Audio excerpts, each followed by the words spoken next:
How can I fix my dry crumbly cookie dough? After following the recipe for sugar cookies, I chilled the dough wrapped in plastic for 2 days. Recipe specified that I could chill anywhere from 2 hours to 2 days.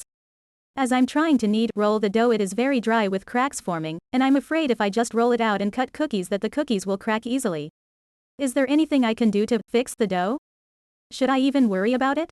My own sugar cookie recipe is quite dry as well. It cracks along the edges when pressed or rolled and is easily broken.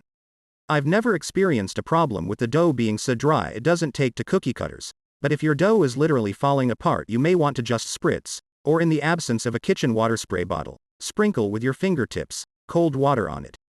Like adding water to pie dough, give it one sprinkle, spritz and knead it in. Repeat until it just stops breaking. Don't go overboard and make it gooey. I'd use water over oil or milk because it's the least likely to change the structure of your cookie in the baking process. Such minuscule amounts of water shouldn't yield a detectable change in the end product. If this is a consistent problem with the recipe, in the future I'd decrease the flour by a tablespoon or 2 and see if that helps.